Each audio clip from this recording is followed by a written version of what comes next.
We turn now to Wisconsin, where incumbent Democratic Senator Tammy Baldwin is defending her seat against Republican businessman Eric Hovde. The winner, as with so many Senate races this cycle, could affect the balance of power in that chamber. This week, President Obama features in a new ad touting Senator Baldwin's many accomplishments for her state. Wisconsin jobs, affordable health care and medication, a woman's right to choose. That's what Democrats are fighting for. And that's what my friend Tammy Baldwin is fighting for. So tell your friends and family that we need Tammy Baldwin in the Senate. Go to iwillvote.com and make a plan today. Democratic Senator Tammy Baldwin of Wisconsin is with us now. Senator Baldwin, thank you so much for joining us. I would like to start with how this race has just taken a very, in my opinion, ugly and unnecessary turn, and not from your perspective. I'm talking about your Republican opponent, who at one point said he didn't believe that old people should be voting. In this race, the Republicans and some of these dark money super PAC groups have spent millions of dollars at this point attacking you and your wife. I would just like to give you an opportunity to respond to some of these attacks and just the tone that this race has taken. They're not talking about the issues, right?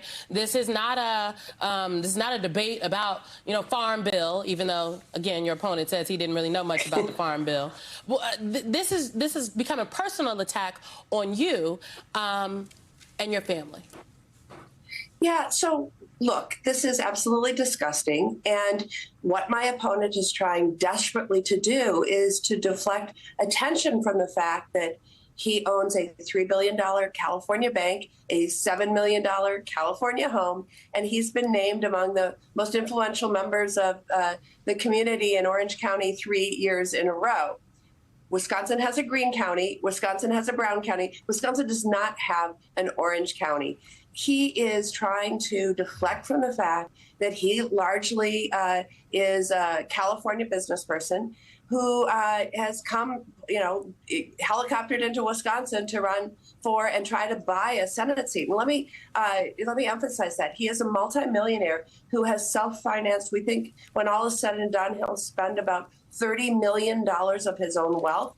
And then in the last closing weeks, and remember, Wisconsin is a battleground state. Most of our statewide races are decided by razor-thin margins. So in the last weeks of this campaign, Mitch McConnell's super PAC has sort of doubled down, spending $23 million. And Eric Hovde has a multimillionaire brother who formed a super PAC on his behalf. It is just coming in the onslaught right now, 100% negative tracks, 100% attack ads against me. They're not even trying to say anything positive about their candidate. But look, if you want to help me fight back, please go to TammyBaldwin.com and give whatever you can. We have to close the gap in these final weeks in order to sprint through the finish line and end up victorious. I think in many respects, you have a situation, Senator, where a lot of people, I think, are paying attention to the ugliness of this campaign. I'm looking at the numbers from Quinnipiac, where you're at 49%, Hovde at 48%. This was October 17th through the 21st with a 2.9% margin of error. The reality of it is this race is dynamic, as is the presidential race in your state. How is the combination of your effort and the Harris effort helping to pull those undecided voters as they're looking now and deciding, okay, do I really want to believe the lie about Tammy? Do I really want to believe the crazy of Donald Trump, cozying up to Putin and calling the United States a trash can? How are those narratives resonating in these last 9 days and pulling the energy for your campaign? Well, let me tell you that my focus and the way I campaign, also the way I serve as a United States Senator, is to try to show up everywhere, to go to red counties and purple counties, blue counties, rural, urban, and suburban areas of the state. That's what I'm doing right now on a bus tour around Wisconsin. And when I'm meeting with folks, right now they're at a point where they're energized about getting folks out to vote, to getting upping the participation. And you know, the polls tell you one thing, but turnout is what this is all going to come to. And right now we're seeing canvases in every part of our state, enthusiastic volunteers signing up and talking to people at the doors about the issues, cutting through the lies that people are seeing on television, and instead engaging them on, for example, I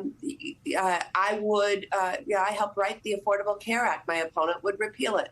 I am leading the effort on restoring women's reproductive rights through championing the Women's Health Protection Act. My opponent celebrated the Dobbs decision. And you can tick off right down the whole list of issues that people care deeply about and cut through also the television advertising because of those conversations that are happening at the doors. Senator, I'm sure you saw former First Lady Michelle Obama on the stump last night in Michigan, and she had some really moving sound, a message to men about the stakes of this election for them and for the women in their lives. Take a listen. Your daughter could be the one too terrified to call the doctor if she's bleeding during an unexpected pregnancy. Your niece could be the one miscarrying in her bathtub after the hospital turned her away. And this will not just affect women, it will affect you and your sons. You will be the one pleading for somebody, anybody, to do something. And then there is the tragic but very real possibility that in the worst case scenario, you just might be the one holding flowers at the funeral. You might be the one left to raise your children alone. Those are not hypotheticals. Those are not theoretical. We are watching families all across this country be absolutely rocked by the overturning of Roe. Those are not just the stakes for the presidential. They are the stakes for every Senate race in this country. It's not just the stakes in Michigan. It's the stakes in Wisconsin. What is your message to the men of Wisconsin about why their vote matters in this election?